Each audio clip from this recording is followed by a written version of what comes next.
we are live, back again on a Wednesday night. We're still working out names for the show. I think I might use like ChatGPT or something. Get us a cool creative name. See what the good old artificial intelligence says. But welcome back to the show. Um, Tonight we're going to be previewing Washington, of course. We'll once again touch on the college football rankings, which I did a live reaction to it last night. So if you didn't check that out, you can check out my thoughts there. But we'll have sort of elongated thoughts tonight or more thoughts tonight.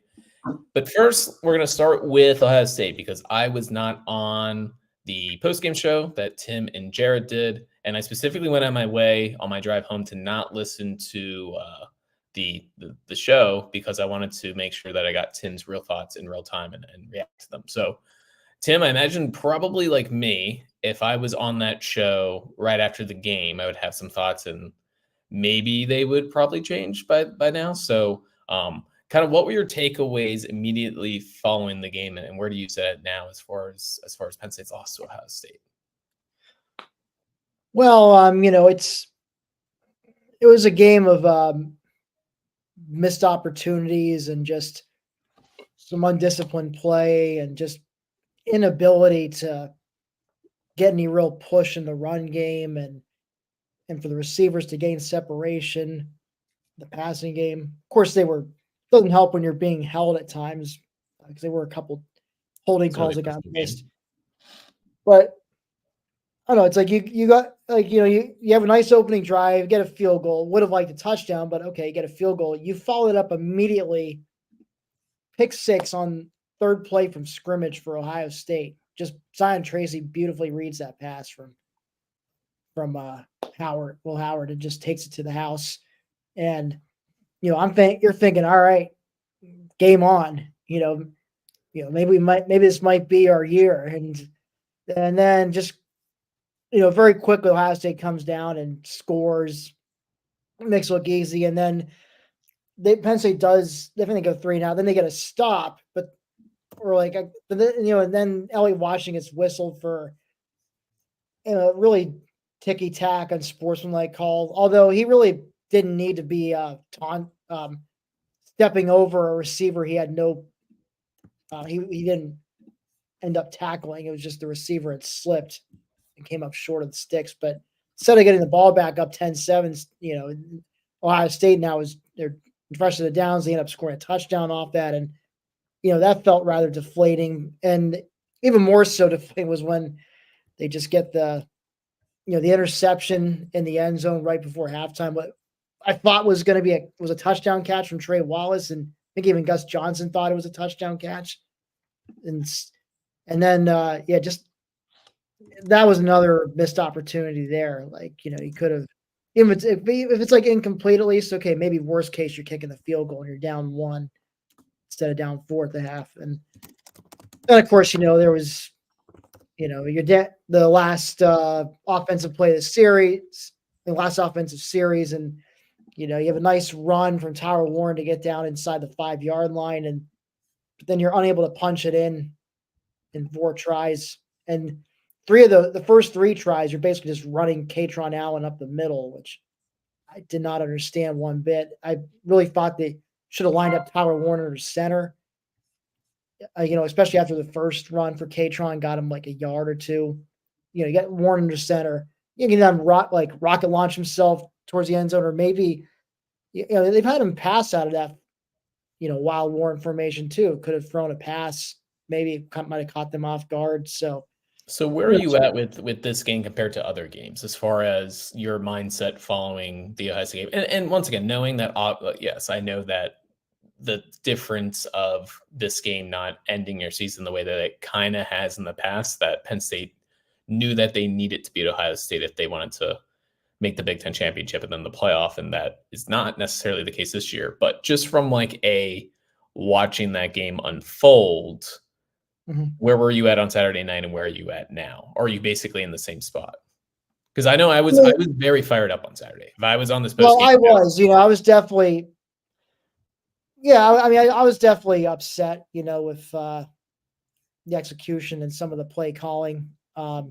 definitely not a Fire Franklin guy by any means. That was a little annoying to see those comments, but there's definitely criticism deserved across the board for a performance like that. I mean, especially you start at 10-0 early on. I mean, all you end up is getting a field goal the rest of the game. I mean, just a real letdown of a game. Doesn't change my overall opinion of this team, that they can still go 11-1. They'll be favored in the remaining games, so they should be able to win out. Hopefully, they get. This will be a prime opportunity for them this week to bounce back under the lights in the whiteout against Washington team, which is showing some improvement. But we'll get into that, I'm sure, later in the show. Yeah, I think for me, like I said, I was pretty fired up after the game in the sense that I was almost mad when Zion Tracy picked that off because I knew in the moment, of course, like super pumped. I literally grabbed every Penn State fan around me by the neck and just started like shaking them around. But as it set in that it's like, yep, we're somehow back in the spot again. Like because I had done such a good job going into the game the whole week of not getting myself too invested in Penn State, pulling off the upset or potentially winning or anything like that. So once Penn State goes up 10-0, it's like, well, here we are again. I have to put myself out there and actually truly care about what happens.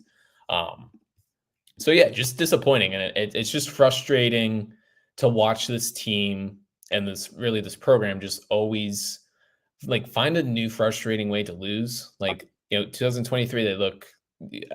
I still believe that like talent for talent, that was as close to Ohio State as Penn State ever was last year. Just with the guys that Penn State had on the defensive line, like we're gonna look back and be like they started Chop Robinson and Abdul Carter and Adisa Isaac and Zane Durant on the same defensive front seven, and weren't able to get past Ohio State when Ohio State had this makeshift, even back then, but last year, this makeshift offensive line. So just every year it's just different. They somehow just find a way to let you down, and that's the frustrating thing with Ohio State, that after the game, like obviously I don't know if you saw the Bud Elliott video of like how he was saying that he never expects Penn State to lose to Ohio State, which yes, on like the macro level, I wouldn't say that any sane Penn State fan like expects Penn State to beat Ohio State. But when you look at these games and you're in these games and you watch these games on the micro level, I don't see like that drastic of a difference between them when they're playing. At least in the sense of, can Penn State win a game once every 5 years, that type of thing, rather than going 0-8. So I know that Penn State fans will never be happy, right? If it wasn't 0-8 and say it was 2-6, Penn State fans would still be upset. But just like we saw in 2016 with that win against Ohio State, like how much that catapulted the program into a different sphere.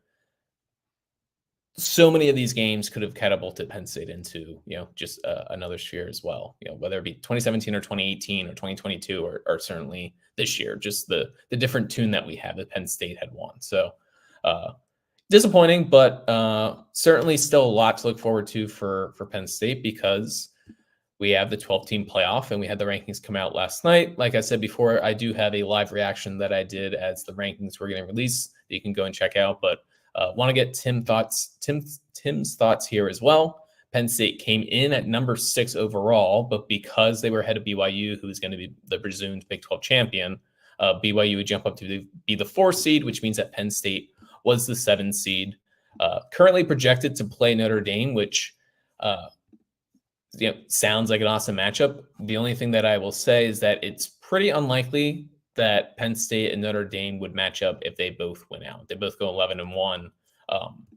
Because Notre Dame would rise up. Yeah, Notre Dame will likely rise as well. So as exciting as that would be, that doesn't seem all that likely.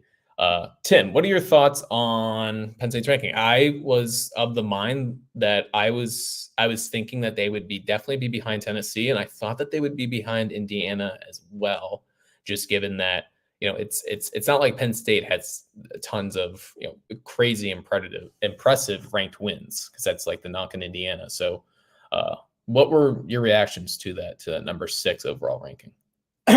Well, I mean, to obviously to the numbers, I was a little surprised. I thought maybe they'd be 7 for 8th, so a little higher than I thought they would be. But I can't complain.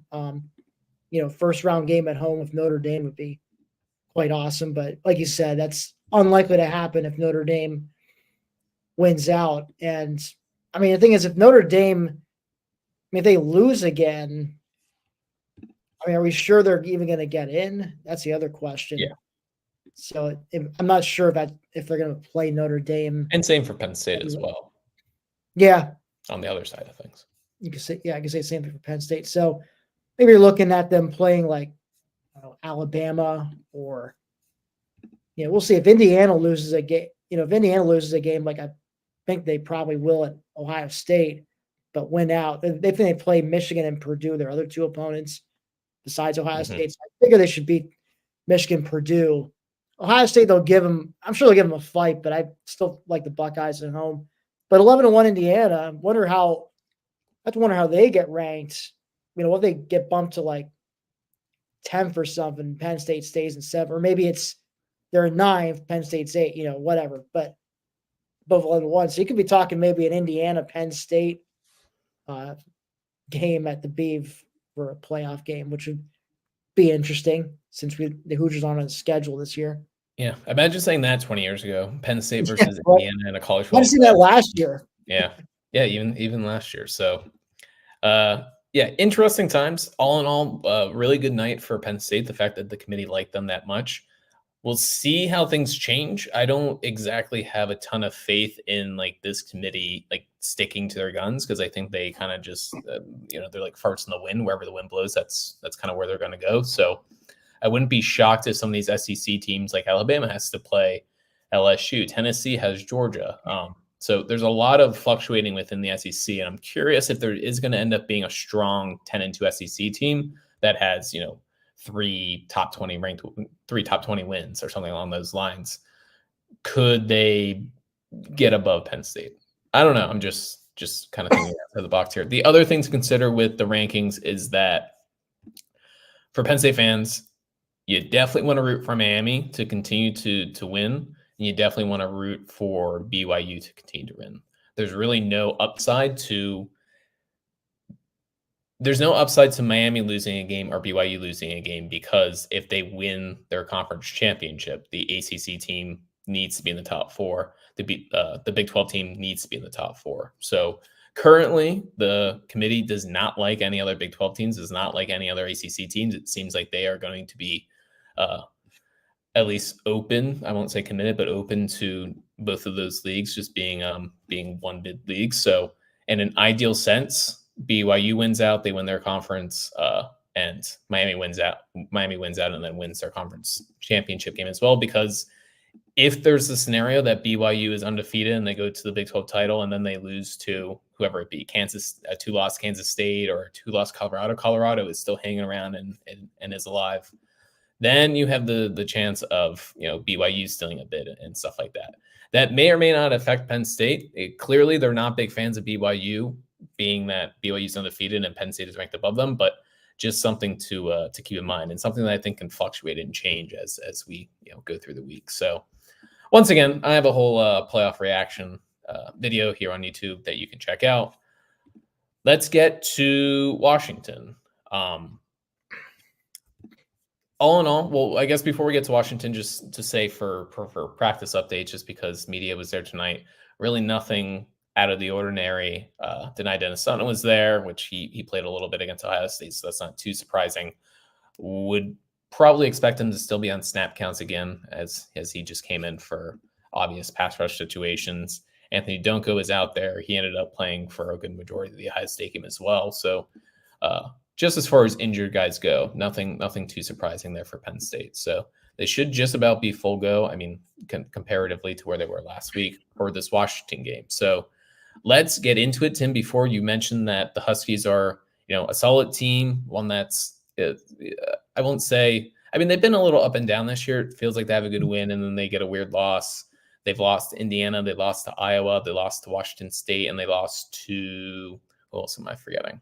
Washington State's solid, but they've been playing a little better lately. They're they're a team in a transition kind of year. They've new head coach Jed Fish and came in, placed Kalen DeBoer, went to Alabama. Now they also lost all but 2 starters on both sides of the football combined.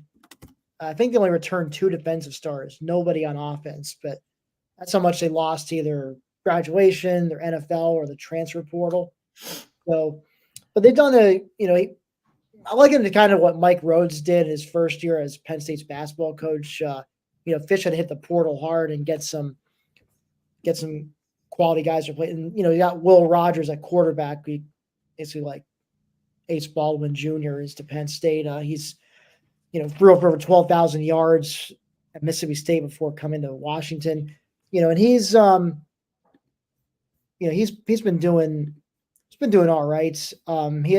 He is kind of prone to getting sacked though. He's averaged 2 sacks a game approximately. He's been sacked 18 times in total in 9 games. So he's someone that Penn State's pass rush could potentially cause problems for, if they're able to stop the run game and force them to have to, throw to beat them. So Jonah Coleman's a running back. He's been doing pretty decent. I'm trying to pull up stats here. But he's like their workhorse running back, and he's averaging 6.3 yards a carry, 7 touchdowns in the season. So he'll be a guy that Penn State needs to make sure they don't allow to run wild. Like I know Quinshon Judkins and Trayvon Henderson, while neither of them got 100 yards last week, I think Judkins came pretty close to it, like 95 yards. So they got to, keep Coleman from, being able to pick up like good chunks of yardage and giving Washington second or third and manageable type situations. So that's going to be key there. Denzel Boston, one of their top receivers. And he's been pull up his stats here. The leading receiver. He's got 682 yards, 9 touchdowns, 53 catches. Giles Jackson, another guy to keep an eye out on, has 55 catches, almost 600 yards, and 2 touchdowns. So that's a pair of receivers to Penn State will need to account for in the secondary. So offensively they do bring some good skill talent, but they do seem to be vulnerable on the offensive line, especially when it comes to pass protection. So that's where Penn State's defense could potentially exploit them.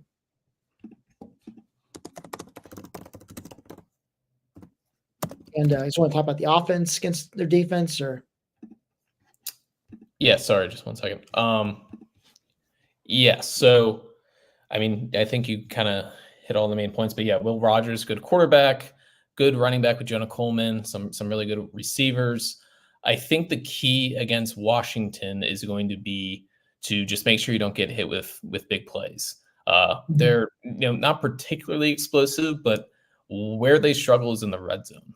They are sorry, just looking at my numbers here. They're 15th in the Big Ten in the red zone for touchdown percentage at 54.2%. So they're able to move the ball up and down the field because, like you mentioned, good quarterback. Jonah Coleman's a very solid running back, some really good wide receivers. Jeremiah Hunter was a Cal receiver last year. Giles Jackson was a Michigan guy. Denzel Boston, complete stud, 6'4", definitely going to be an NFL player. So they definitely have some talent on the offensive side of the ball, and they're able to move the ball. But it's a lot of slants, a lot of short passes. Will Rogers does not hold on to the ball very long. Jed Fish makes sure that he gets the ball out. And because that's partly due to, a porous offensive line, but it's also going to be partly due to Penn State's strong defensive line. And, this is something that we talked about basically with every single team from Wisconsin to USC to Illinois, that teams are not going to hold on to the ball very long. So this is an area that Will Rogers is comfortable with, and I think that we'll see it again. But it's a matter of, like we talked about all year, this bend but don't break defense. It's still going to have to come up big against the Huskies and just make sure that once again into the red zone that it's field goals, it's not touchdowns. And I do know that Washington has struggled with some field goal kicking as well. So just another key thing to consider. What about Washington's defense, Tim? What are your thoughts there? Yeah, so they've, they're probably their best thing is the passing defense. I believe they're only giving up. I read it was it's like top 10 in passing yards a game. It's 5.1 yards per attempt. I do know that, which is top in the Big Ten. Okay, pulling up an article here. Well, they do have a number 10 overall defense nationally. They only give up 292.8 yards a game. So can I just read you the teams that they played though? Weber State, sure. Eastern Michigan, Washington State, Northwestern, Rutgers, Michigan, Iowa, Indiana without Curtis Rourke, and then USC. So definitely like a solid defense headed up by Bill Belichick's son, Steve Belichick. But just want to point out the offenses that they face, and specifically the passing attacks that they faced. Iowa, not particularly great, passing attack. Northwestern, Indiana without Curtis Rourke. So just want to point that out. Yeah, I mean, still they're, I know it's not the best of competition, although, USC was, that's a team that likes to throw the ball. So, they did a pretty good job keeping them in check overall. But yeah, it's so they 10th in the country. Of course, it doesn't mean they've been able to win games because of it. It's more because they faced a lot of teams they faced weren't big throwing teams, like you mentioned, besides USC and maybe Indiana with Curtis, if Curtis Rourke had been healthy. So, but they do like to play a very bend but don't break style defensively. They're all about keeping things in front of them. They don't let themselves get beat over the top. So, which that fits in with how Penn State's offense has been operating pretty much the whole year. I know been a few more explosive plays, but there's still an offense that mostly relies on the intermediate and shorter plays to move the chains. So definitely important for Andy Kotelnicki's offense to scheme some guys open, just find the holes in the defense and just kind of move the ball downfield a little methodically. They can be run on though, and then the run game is the key point here. The run they are susceptible to the run. Of course, Nicholas Singleton is not exactly look like he's recovered his burst that he had from the Illinois game. Man, I don't know. Everybody keeps on saying that. Like, maybe that hopefully he guys hopefully he looks like his old self. I mean, it's an opportunity for him to maybe go off a bit on Saturday night. I think it's been much more about lack of holes than anything else, because when in the passing game, when he gets into space, he still has that burst, and maybe there is something wrong with, I don't know, his knee or his foot or something that he's not able to cut laterally the same way. But it's not like Nick Singleton is Saquon Barkley or Miles Sanders of juking guys and really breaking tackles that way. He is a north and south. When you really think of any of his big major runs, you think of that USC game. You even think of like the West Virginia game. Like, everything is him getting a full head of steam and just flat out, destroying angles that way. He's not really, cutting across the field and spin moves and juke moves and stuff like that. So I not arguing that he's not injured or hurt in some sense, but I think he looks normal. Like, I really do. So yeah. So maybe hopefully that's the case. It seemed to me, I guess, on last week he just wasn't able to. There was like one play, it looked like he was running a sweep, and I'm thinking he would normally just hit that and escape everybody and pick up a big game, but he got caught from behind. Although it is Ohio State. So. I was gonna say, if it's the play that you're talking about, was it the one where Tyler Warren takes a snap, jet sweep? That one? I think it was a Jets. Yeah, I think it was that play. I talked about it in Random Thoughts, actually. It was Caleb Downs that comes in That would explain it, I So guess. Caleb Downs yeah, is pretty good, but yeah, there's an opportunity for Singleton, and Katron Allen. He's good to give you. Someone give you those 4 or 5 yard chunks, or maybe more if the hole is big enough for him. So it's a chance for the running game to redeem itself after being held in check against Ohio State. I mean, I think Drew Howard was the leading rusher last week at like 40 not yards. just against Ohio State. It's been a while since they've had a really good dominant effort. They kind of got things going against Wisconsin second half once Bo came in, but They it's yeah, been they since kind of did. But then but not really since the Illinois game. They really looked dominant on the ground. If you ask me, so they be nice to see that kind of performance on Saturday. That's where I think the opportunity is to really move the ball and put up points on Washington's defense.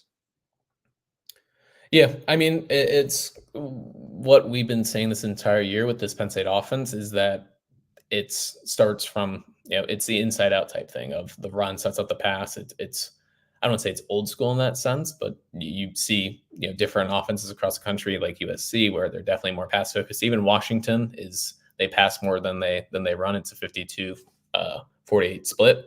Penn State would much rather be in that 60% run, 40% pass, territory. So need to get the run game going, because as far as things that you look at that could get Penn State tripped up, and I don't just mean the regular season, hopefully they go 4-0 in the regular season, but the playoffs is they are going to have to be able to run the football and dictate the pace. It can't just be 3.7 yards per carry, because they're not going to beat the good teams that way. So would certainly be nice that you have a team like Washington coming in that struggles so much with their rush defense. It's 4.27 yards per carry, which is 14th in the Big Ten. They're obviously not getting tackles for loss either. They're 16th in the Big Ten in tackles for loss. So don't want to call this like a net crack game in that sense, because I think Washington's probably better than their schedule, but this is going to be a chance for this run game to get right in some sense. And if they don't, because going into that USC game, that was the big thing, that Penn State's going to be able to run the ball, and it's hard to see Penn State losing if they're able to run the ball, and then they struggled. So that will be the key. Penn State needs to be able to run the football. Absolutely. So, that's that's where it starts first and foremost, to be able to run the ball. And that then opens up things for the passing attack. But Ohio State was able to swallow that up. Their D line was able to just not allow themselves to get pushed around by the O line, and that they were able to plug up the run lanes, and so there was nothing there really. And that once you took that away, and Penn State's receivers, again, not the most dynamic, not the best at getting separation. So once they knew they could just tee off on the passing attack, that it was kind of going to be a rough game for the offense. So Penn State's going to get the run game going against Washington. That's the key. They can do that. I think it opens things up in the passing game, and they can maybe win this one a little more comfortably. Because right now I think it's going to be, I don't know. I've been waffling back and forth on the spread, whether Penn State's going to beat the spread or if they're going to come up a little short against it. But I'm sure we'll do score predictions soon enough, and I'll get into that. Well, we can get into that right now. What's your outlook on this game? What is your score prediction? What do you see happening? Penn State, I know they opened as a 13.5 point favorite. I don't know if it's stayed. I'll take a look. Well, I believe it is. It's still 13.5. I think it's 13.5. You can give your thoughts on the game. I'll look it up. Yeah, so I would say I'm thinking something like 28-17 Penn State. I think the ground game can get going. Might take a little bit, but I think they'll start. Could be a slow first quarter, but second quarter they start to pick it up a little. They have a slight lead at halftime. Then second half they build like a multi-score lead and just kind of hang on to that, and the defense really just continues to play lights out like they've been in the second half. And keeps Washington out of the end zone. But I think it's going to be. I think it'll be a little bit under the spread. Yeah, I mean, I'm kind of thinking the same way. I'm surprised by how big that spread is, and I understand that Washington has their good offense. I think the defense is probably not as good as some people are giving them credit for, specifically that passing attack. It's definitely good. Not saying that it's not, but when you look at their opponents, I just wouldn't be shocked if Penn State's able to have a 230 yard, 250 yard passing day. I don't expect Penn State to fully open things up because ideally, like we're saying, they're going to be able to run the ball as well. But I just wouldn't be shocked if their elite passing attack is more a product of their schedule than it necessarily is the talent on that back end. So I would not giving Penn State the benefit of the doubt as far as that spread goes. Definitely have Washington covering that. I have Penn State 24, Washington 17. So have it as a one score game. I think Washington is better than their record indicates. That those 4 losses. Will say that all 4 of those losses, or 3 of those losses, are on the road at Iowa, at Indiana, and then at Rutgers on that weird Friday night game. So them coming east again is a big come up for Penn State. I don't know how I would necessarily feel about this game if it was if it was at Washington. I think it's called Husky Stadium, right? Husky Stadium. I would definitely be more concerned with Husky Stadium, but I think the fact that it's Beaver Stadium, whiteout, nighttime. Washington has to kind of travel cross country for this, where they haven't won away from Husky Stadium. I mean, not even. I mean, they played a game I think as Washington State at the Seahawks Stadium. Yeah. So they lost that too. So they're winless away from their home stadium, not just on the road. But so I don't see that changing Saturday night. But like you said, I think be closer than the spread suggests. So hence my 28-17 prediction. We seem to be on the similar page.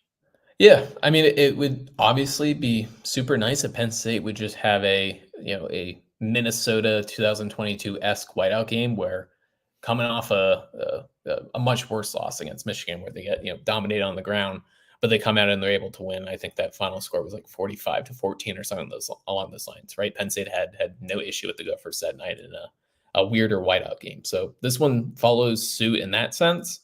I don't know if I have the confidence in this Penn State team, despite the fact that I think like they can and should be able to beat Washington that way.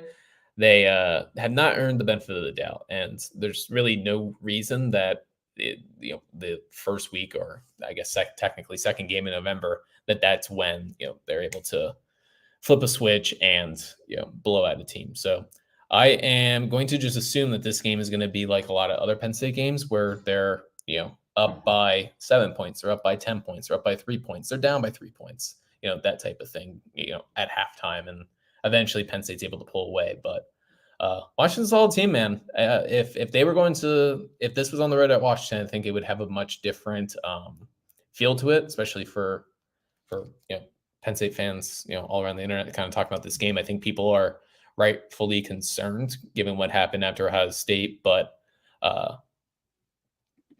I really don't think that there should be like a letdown spot for Penn State, considering that there's still everything is still to be played for, a playoff spot and things like that. So they've done a pretty good job in past years of not having one loss turn into 2 losses. 2022, they're able to go in 10-2 after losing to Michigan and Ohio State. Last year, they're able to go 10-2 as well after losing those games. So hopefully that will be the case here as well. Any final thoughts on Washington before we sign off, Tim? Well, it should be. I will be up in State College. I don't have tickets to the game, but I do plan on tailgating. Nice. And watching the game at my parents' house. So I should be available for doing the post-game show with you. Cool. All right. Well, we will be up. Well, we will be on next after the Washington game. That kick is at 8:00 on Peacock, so it's going to be a late night here. So probably will be around 11:45, 11:30. Well, little obviously BSD after dark for you guys. So BSD after dark. So Make sure that you are subscribed to the podcast if you haven't already, so you get notifications from when we go live. Make sure you're reading everything on blackshoediaries.com, and we will see you Saturday night.